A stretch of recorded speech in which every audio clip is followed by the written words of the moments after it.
Antes de las elecciones, en todos los países del mundo donde existen, hay firmas encuestadoras que se dedican a tratar de establecer con antelación el resultado que arrojarán las elecciones en cuestión. Las encuestadoras suelen negar esto argumentando que no pretenden hacer pronósticos y que solo, entre comillas, toman una foto de un momento que puede no tener nada que ver con el resultado final de las elecciones. Pero la verdad sea dicha, si una encuesta electoral no pretende establecer quién va a ganar las elecciones, por lo menos espera que quienes leen la encuesta lo crean así. De otra forma, nada de esto tendría sentido. En las pasadas elecciones regionales del 27 de octubre de 2019 en Colombia, las encuestadoras quedaron muy mal paradas porque casi ninguna logró ni acercarse a los resultados electorales. Esto tiene sorprendido al mundo periodístico, a los políticos y a la sociedad en general. Pero para mí solo sucedió lo que siempre ha sucedido. No hay sorpresa. Las encuestas electorales fallan porque su diseño es perdedor desde el comienzo. Es decir, porque no son capaces de responder la pregunta que las motiva. Llevo años explicando este tema. He escrito artículos en mi blog, en mi página web, y nadie parece tener interés en profundizar en el asunto. Sin embargo, como buen testarudo que soy, acabo hoy otra vez a tratar de explicar las razones por las que creo que las encuestas electorales se debían prohibir, o por lo menos evitar que se hagan públicas, pues casi nunca proveen con la precisión necesaria la información que la gente espera que entreguen. En principio, esto de hacer encuestas electorales parece bueno. La gente podría tener una idea de cómo van evolucionando las diferentes campañas y candidatos. Sin embargo, el tema se ha vuelto complejo por al menos 3 cosas que lo contaminan.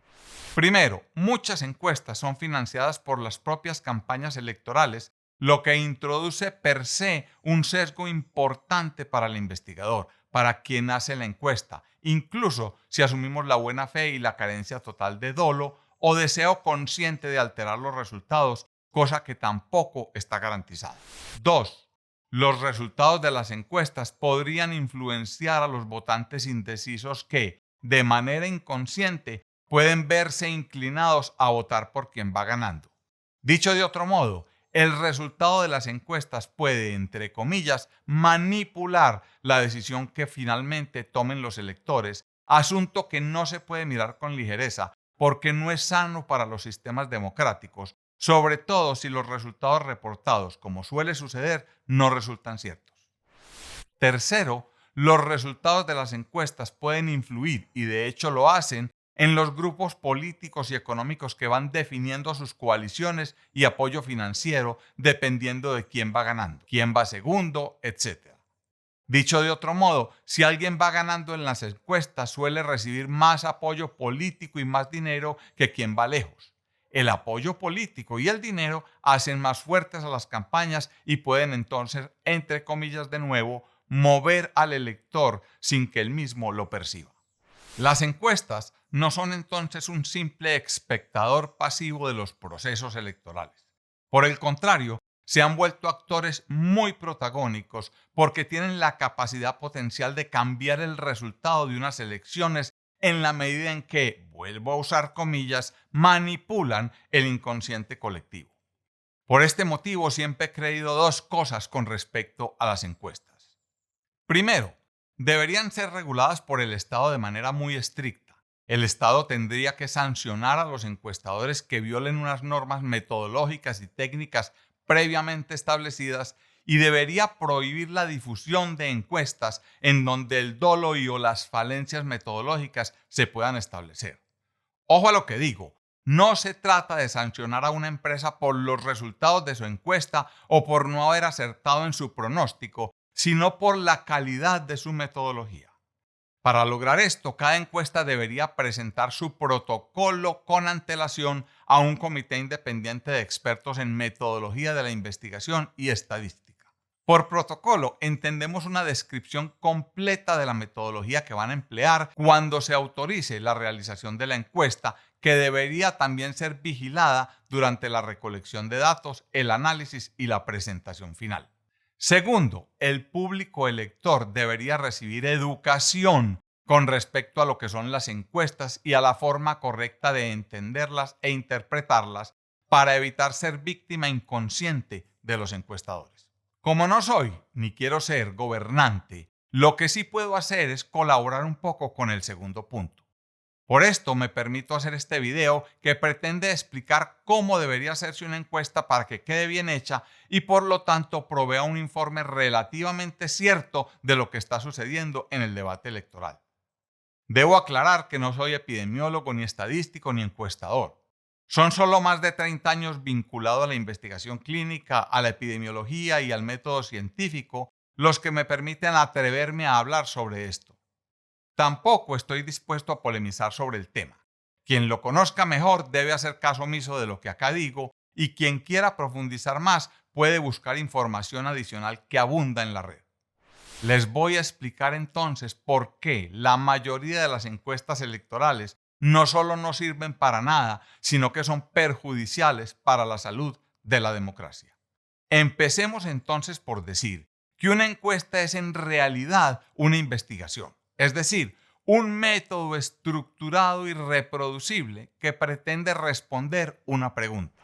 En este caso, la pregunta de investigación sería algo como: ¿quién va a ganar la alcaldía de Bogotá el próximo 27 de octubre? Pues bien, si nosotros pudiéramos hacer una encuesta que cumpliera con las siguientes condiciones técnicas, la confiabilidad de nuestros resultados sería muy cercana al 100%. Mejor dicho, una encuesta sería casi perfecta si, primero, vamos a encuestar a todas las personas que están habilitadas para votar. Segundo, podemos asegurarnos que todos los que dicen que van a votar de hecho lo hagan.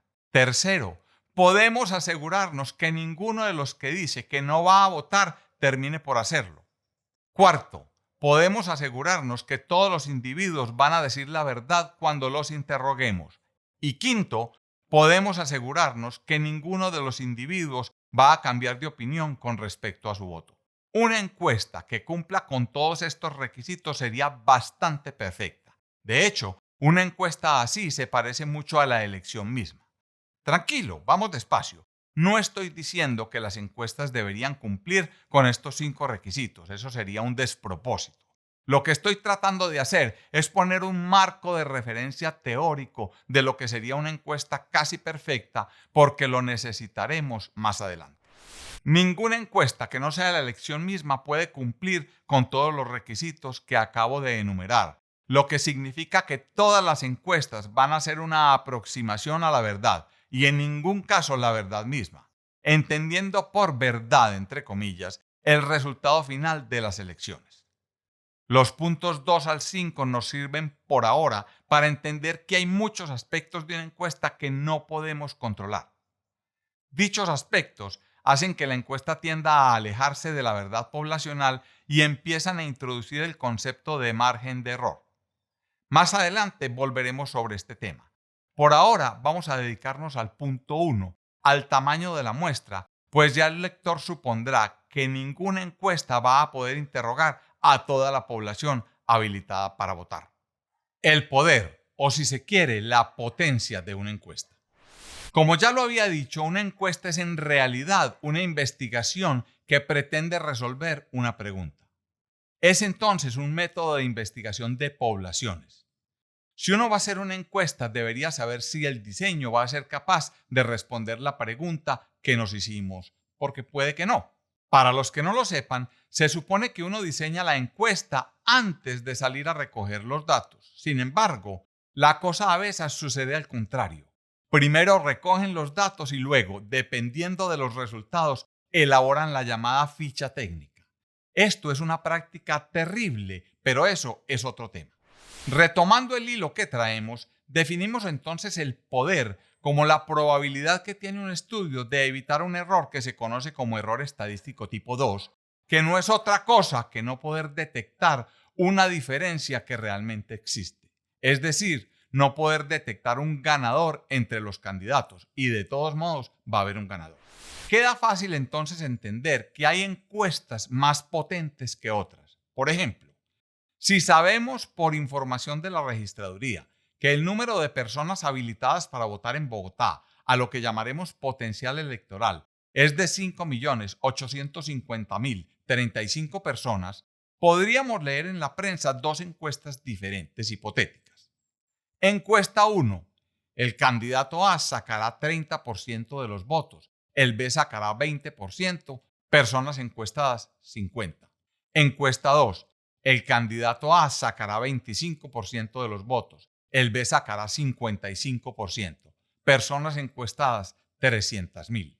No se necesita ser estadístico para saber que la encuesta 1 tiene una muestra muy pequeña, mientras que la encuesta 2 tiene una muestra enorme. Es muy claro que la encuesta 2 es más poderosa, más potente que la 1. Dicho de otro modo, desde antes de realizar las encuestas, sabríamos que la encuesta 1 no iba a tener la capacidad de definir nada con 50 encuestados, mientras que la 2 tendría una potencia tan grande que sería casi como adelantar las elecciones. Queda claro entonces que el poder de un estudio tiene una relación directa con el tamaño de la muestra. Los dos ejemplos de arriba son muy extremos, pero sirven para ilustrar la idea. Aunque el poder de una investigación no depende solo del tamaño de la muestra, en aras de la simplicidad, de la sencillez, vamos a aceptar que el tamaño de la muestra es la variable que más influye sobre dicho poder. A partir de lo anterior surge una pregunta lógica al leer los resultados de una encuesta. ¿Cómo puedo saber si el tamaño de la muestra fue adecuado para responder nuestra pregunta de investigación? La respuesta a esa pregunta es un tris más compleja. Digamos para empezar que no hay una cifra de tamaño de muestra que se pueda llamar correcta para todas las encuestas. Esta cifra dependerá del tamaño del potencial electoral y también de las diferencias que existan entre un candidato y otro. Voy a poner un ejemplo que nos permita entender esto. Supongamos un potencial electoral de 1 millón de personas en Bogotá y el mismo potencial electoral en Barranquilla. Supongamos que son solo 2 candidatos en esta ciudad. En Bogotá la carrera está muy pareja, pues López y Galán van cabeza a cabeza. Ahora bien, en Barranquilla la carrera está muy dispareja, pues Pumarejo es el favorito de todos y a Borges no lo conocen ni en la casa. Supongamos ahora que vamos a hacer la misma encuesta en ambas ciudades y que los encuestados van a ser 500 personas por ciudad. Pues resulta que 500 puede ser un tamaño de muestra perfectamente capaz de detectar la diferencia entre los candidatos de Barranquilla, pero no sería capaz de detectar la diferencia entre los de Bogotá. Como en Bogotá la carrera va más pareja, si quiero averiguar quién va a ganar, me tocaría un tamaño de muestra mucho más grande. La cosa es tan seria que si la diferencia real, la que aparecerá en las elecciones, es muy bajita, una encuesta con el poder suficiente tendría que encuestar a casi todo el potencial electoral, lo cual es imposible.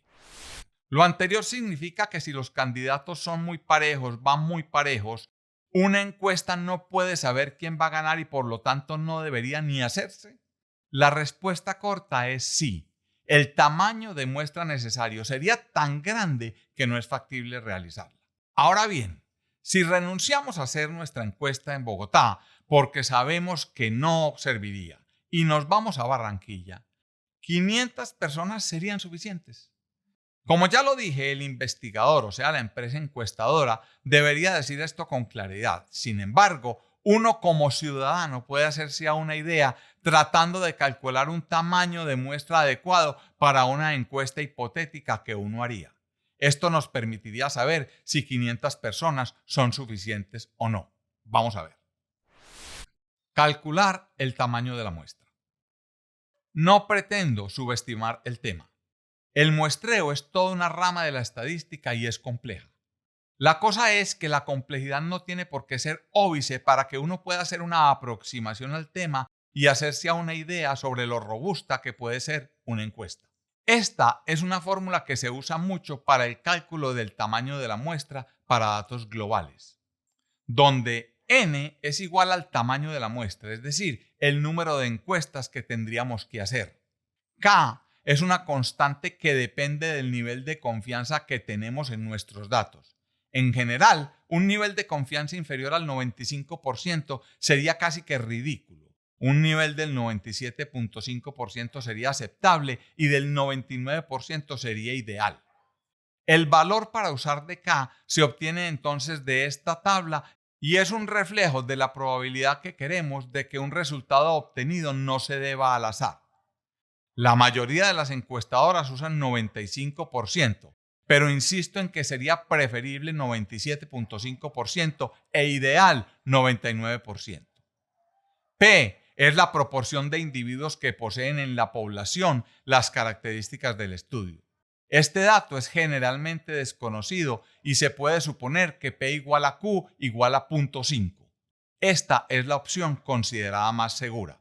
Q es la proporción de individuos que no poseen en la población las características del estudio. Es igual a 1 menos P.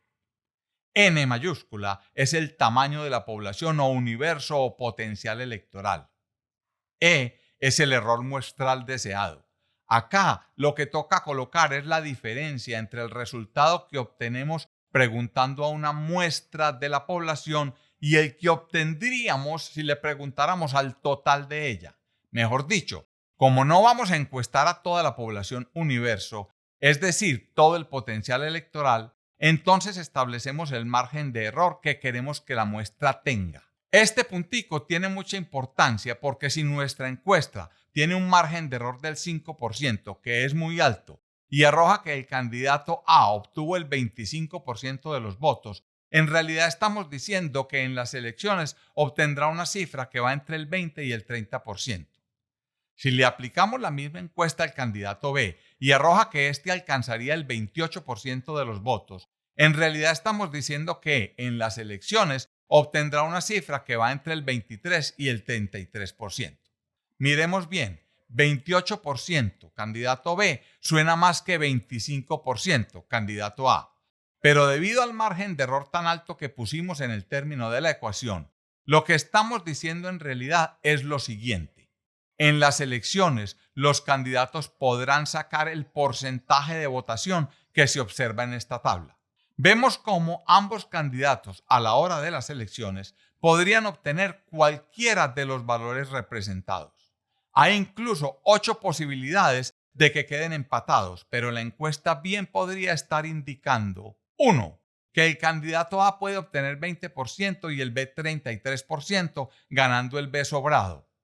O 2. Que el candidato A puede obtener 30% y el B 23%, ganando el A sobrado.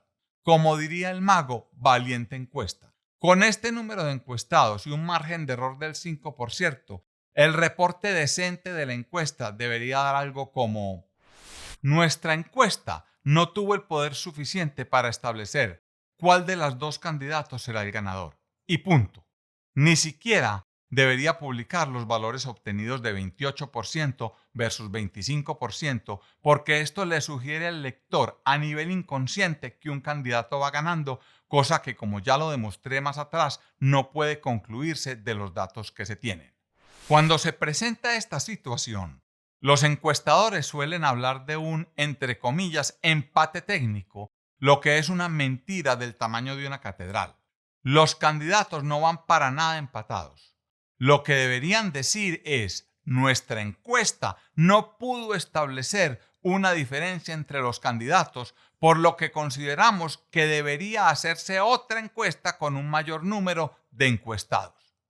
La encuestadora podría incluso ir más allá y decir: como la diferencia entre los candidatos punteros parece ser muy estrecha, una encuesta no podrá establecer quién va a ganar, por lo que toca esperar a las elecciones. Eso sería serio. Ninguna de las encuestadoras conocidas, en mi opinión, ha hecho eso nunca. He hecho una hojita de Excel para jugar con este tema. Pueden bajarla del enlace que les dejo en la descripción y aprender a leer mejor las encuestas. Hagamos un ejemplo. Si decimos que el nivel de confianza lo queremos en 97.5%, tendríamos un valor de K de 2.24. Recuerden que menos para nosotros es inaceptable. Como desconocemos P y Q, ponemos 0.5 en cada campo. El error lo queremos del 2% a cada lado, 4% en total para poder separar un candidato del otro, por lo que ponemos 2 en el campo E.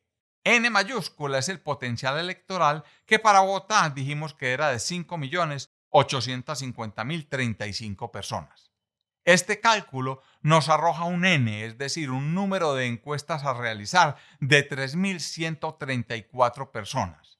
Cualquier encuesta con un número inferior a 3.134 encuestados tendrá un número muy inferior al requerido para encontrar la verdadera intención de voto por un candidato y por lo tanto no serviría en el caso de no encontrar una diferencia grande donde los márgenes de error no se crucen.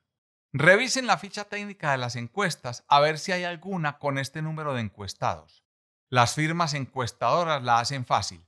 Primero tratan de encuestar a los más que pueden. Al finalizar la encuesta, cuadran el margen de error hasta que les dé un N parecido al que encuestaron y listo, a reportar. Hay varias calculadoras en línea que se pueden usar para hacer este ejercicio. Se las dejo en la descripción por si no desean bajar la hoja de Excel que elaboré. ¿La quiere más clara? Yo busqué en Google encuesta alcaldía de Bogotá, entre comillas, y le di clic al primer resultado que apareció. Ese resultado resultó ser una publicación de la revista Semana del 12 de octubre de 2019, 15 días antes de las elecciones. Allí se reportó la encuesta de Invamer encargada por Noticias Caracol, Blue Radio y la revista Semana. El objetivo de la encuesta era medir la intención de voto en Bogotá, Medellín, Cali, Barranquilla y Bucaramanga para las elecciones de alcaldes. Vamos a concentrarnos en Bogotá. Según dice textualmente en la ficha técnica, abro comillas, tamaño y distribución de la muestra, 3.000 encuestas distribuidas en Bogotá, Medellín, Cali, Barranquilla y Bucaramanga, 600 encuestas en cada ciudad, cierra comillas. Aunque dicen que fueron 3.000 encuestas en total, en realidad fueron solo 600 encuestas por ciudad. Es decir, en Bogotá se encuestaron solo 600 personas. Dice también la ficha técnica que el margen de error con un nivel de confianza del 95% para la pregunta de intención de voto en Bogotá fue de más o menos 5.6%, simplemente grotesco. Si modificamos la formulita que presenté antes, bajen la hoja de Excel que les dije, se los recomiendo, y cambien los valores, vemos cómo le pusieron un valor de K de 1.96, pues la confianza que tienen en sus datos es de solo del 95%, y como el potencial electoral es fijo, le tuvieron que poner a E un valor de 4% para que el tamaño de muestra les cuadrara en 600 encuestas, que fue las que hicieron. Todo eso es absolutamente inaceptable. Es demasiado alto el error que admitieron, tanto en K, en la confianza en sus datos, como en E, que es el margen de error. A pesar de esto, los señores muy orondos reportaron un supuesto, comillas, empate técnico entre Galán y López, como se observa en esta gráfica. Entendamos bien lo que pasó. Si los señores de Invamer hubieran hecho bien las cosas, incluso bajando la confianza en los datos al 95% y con un error admisible del 2%, habrían necesitado 2.400 encuestas en Bogotá para tener el poder suficiente para encontrar la diferencia que de hecho existía entre Claudia López y Carlos Fernando Galán, como vimos en las elecciones, a favor de Claudia López. No había ningún empate técnico. Lo que pasó fue que la herramienta que usaron, la encuesta, no tenía la capacidad de encontrar la diferencia, no tenía el suficiente poder estadístico porque no tenía el suficiente número de encuestados. Corriendo el riesgo de parecer simplista, es como si hubieran intentado cambiar la llanta de un carro con un palillo de dientes. Simplemente la herramienta no es suficiente para realizar el trabajo que se necesita. La conclusión que el encuestador debió publicar fue algo así como: nuestra encuesta no fue capaz de encontrar ninguna diferencia entre los candidatos porque el tamaño de la muestra no lo permitió y se debe hacer otra encuesta con un mayor número de sujetos. Pero no, los señores simplemente dicen que los candidatos están empatados para no reconocer que su encuesta fue incapaz de hacer la tarea. Hay otra cosa que deben tener en cuenta. Con ese tamaño de muestra, con 600 encuestas, si los señores de Invamer hubiesen encontrado una ligera diferencia a favor de Claudia López, que resultó ganadora como todos sabemos en las elecciones, esto no querría decir que aceptaron, porque con un palillo de dientes no se puede cambiar la llanta de un carro. Eso solo querría decir que adivinaron que no es lo mismo. Si una herramienta estadística no sirve, no alcanza, pues no sirve. Así arroje un resultado que de casualidad coincida con lo que después sucede en las elecciones. Se lo explico de otra manera. Si yo le pregunto a alguien si considera que mañana a las 3 p.m. va a estar lloviendo en el Parque Bolívar de Pereira y ese alguien responde que no, yo puedo pararme a esa hora en el parque y si resulta que no llueve, no quiere decir que el individuo interrogado es el gurú de los meteorólogos. Quiere decir que adivinó. Finalmente eran solo dos opciones y la probabilidad de adivinar no es tan mala, sobre todo si estamos en un verano. Lo mismo sucede con los candidatos que suelen ser pocos, por lo que la probabilidad o la posibilidad de adivinar es real y no significa que un encuestador haya acertado. Es decir, haya hecho un pronóstico correcto con base solo en sus datos. Para que lo haga debe tener una herramienta con el suficiente poder estadístico para respaldar su afirmación. Nunca he visto una encuesta electoral que lo tenga. Otros asuntos que se deben tener en cuenta. Hay otro tema que también hay que considerar porque es en extremo importante. Una vez obtenido el número de encuestas que se deben realizar, 3.134 para nosotros que somos serios, toca entonces entender que hay que seleccionar 3.134 personas del total de 5.850.035 potenciales votantes de Bogotá. Esta selección tiene que ser completamente al azar para lograr que la probabilidad de cada votante de ser incluido en la encuesta sea exactamente la misma. Si esto no se logra, se incurre en un sesgo de selección perfectamente capaz de arruinar la encuesta, así tenga una muestra del tamaño correcto. Esto se dice fácil, pero en realidad es una tarea titánica y mucho más difícil de lo que uno se imagina. Cuando uno mira la ficha técnica de las encuestas, ve cómo los sistemas de selección de los encuestados parecen al azar, pero en realidad se encuentran llenos de sesgos que limitan aún más el poder de dichas encuestas. Entendámonos bien, el peor enemigo del epidemiólogo son los sesgos, responsables de arruinar cientos y cientos de aparentes buenos estudios, por lo que no deben tomarse con ligereza. Veamos esto con un poquito más de cuidado. Si a alguien le dicen, por ejemplo, que debe escoger al azar 3.000 personas de Bogotá, es posible que se le ocurran varias formas de hacerlo creyendo que son al azar. Por ejemplo, hombre, 1, tomamos el directorio telefónico, abrimos las páginas de cualquier manera, a la loca, se escoge a alguien sin mirar y luego se llama por teléfono. O 2, dividimos la ciudad en 6 sectores para que queden representados todos los estratos socioeconómicos. Luego mandamos encuestadores a cada uno de esos sectores y entrevistan a todo el que pase por la esquina donde está el encuestador. O no, tercero, más bien, obtenemos, no sé cómo, pero obtenemos todos los números de cédulas de los potenciales votantes de Bogotá. Los enumeramos de forma consecutiva y luego empezamos a decir números a la loca, como se nos vaya ocurriendo, al azar, hasta que completemos 3.000. ¿Estas técnicas le parecen al azar? Pues en realidad no lo son tanto, de hecho no lo son nada. Están plagadas de sesgos que arruinarían la investigación. Por ejemplo, en la primera opción, si yo no tengo teléfono, no hay modo de que esté en el directorio y por lo tanto no puedo ser encuestado. Además, en una casa con un solo teléfono pueden vivir varios adultos que tampoco tendrían la posibilidad de quedar en el estudio. Conclusión, el método 1 es horrible. Pero el método 2 y el 3 no son para nada mejores. No me voy a extender porque creo que ya quedó explicado el concepto.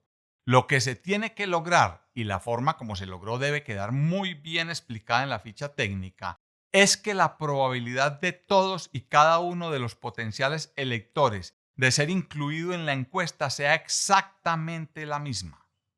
Si uno fuera purista, y toca hacerlo, en esto no hay puntos medios, debería obtener el listado de todas las cédulas habilitadas para votar. Luego habría que enumerarlas del 1 al 5.850.035 y posteriormente generar por computador una tabla de 3.134 números aleatorios de una base de 5.850.035. A estos 3.134 toca localizarlos uno por uno y aplicarles la encuesta.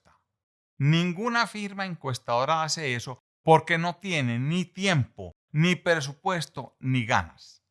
Las firmas encuestadoras tienen que diseñar hacer y reportar una encuesta en muy pocos días, no sea que se les adelanten otras encuestadoras o que se lleguen las elecciones y acaben con la fiesta. Y no hay forma de hacerlo bien en tan corto tiempo. Es tan simple como eso. ¿Por qué cree que las investigaciones médicas serias tardan tantos años y cuestan lo que cuestan? Ya tiene una idea de la respuesta.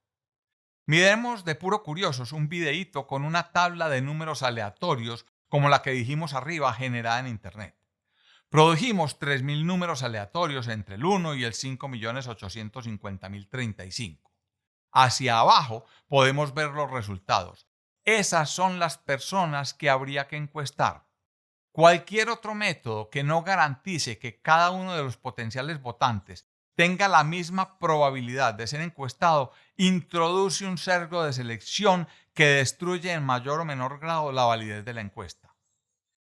La ficha técnica de nuestra encuesta de Inbamer es, en mi opinión, una muy amplia descripción de una monumental colección de sesgos de selección. Les leo lo que dice textualmente y ustedes sacarán sus propias conclusiones. Abro comillas. Sistema de muestreo, 2 puntos. La muestra se seleccionó siguiendo las siguientes etapas, 2 puntos. 1. Se realizó un muestreo estratificado por los niveles socioeconómicos de las ciudades a evaluar.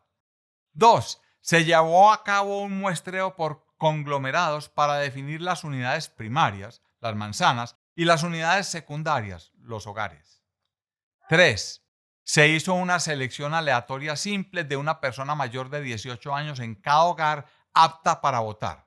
Sí, yo sé, dan ganas de llorar. Son tantos los sesgos que solo esta descripción sería suficiente para descartar la encuesta. No hay nada que atente más contra la seriedad de una investigación que los sesgos, y acá los pusieron todos. Para culminar, si volvemos al principio del video donde describimos las características de una encuesta entre comillas perfecta, podemos colegir que el tamaño de muestra debería ser aumentado aún más para compensar los errores que se derivan de las respuestas falsas de los encuestados, los cambios de opinión, los que deciden no contestar y demás coyunturas que solo se corrigen aumentando el número de muestra para diluir el riesgo de error. Es decir, 3.134 encuestas sería el número mínimo de sujetos, pero no el óptimo por los factores que acabo de enumerar. Mejor dicho, la muestra debería ser mucho mayor.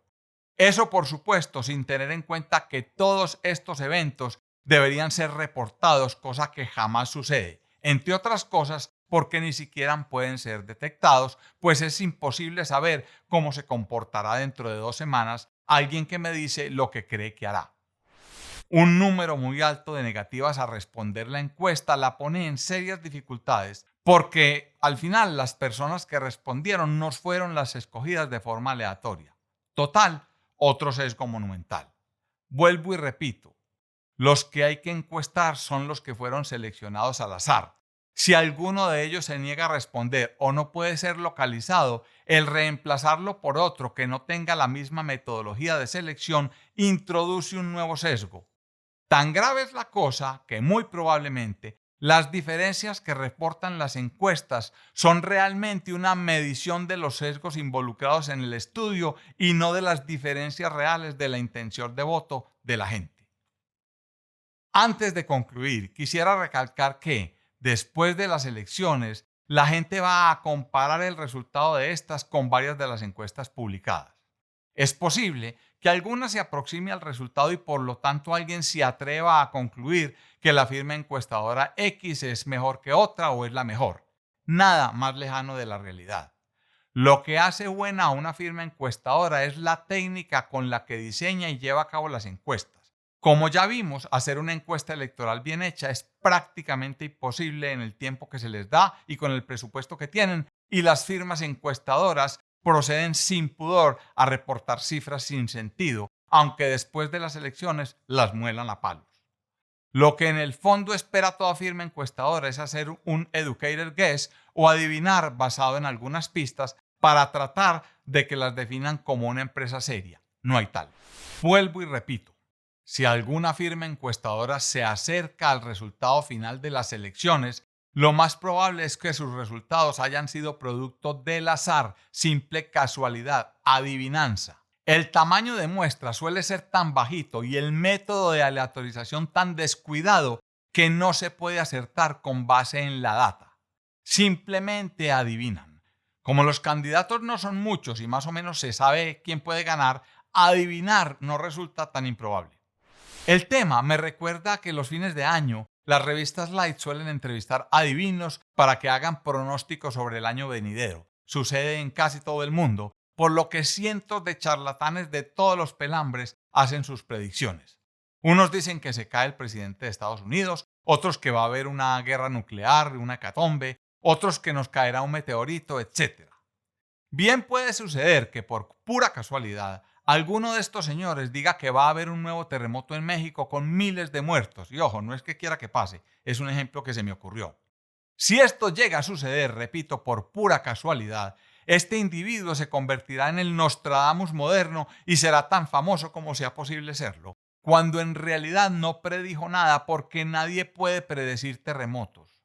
Eso pasa con las encuestas que aciertan o se acercan al resultado electoral. Las volvemos de forma poco racional el Nostradamus de las encuestadoras porque supuestamente acertó. No es así. La calidad de una encuesta y de quien la lleva a cabo se evalúa por la calidad de su protocolo y de sus datos, no por sus resultados. Como en estas elecciones las encuestadoras no acertaron, entonces en todo el mundo las está criticando. La verdad es que da lo mismo si aparentan acertar o no.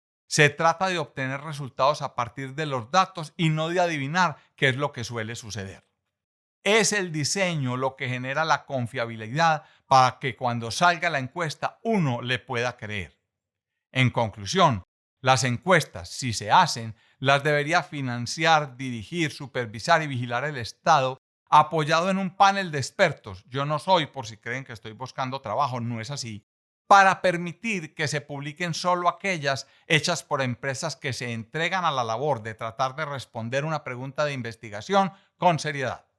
Hasta ahora no conozco ni he oído de ninguna, no solo por dolo, que también debe existir, sino porque la tarea es titánica y los recursos económicos y de tiempo limitados.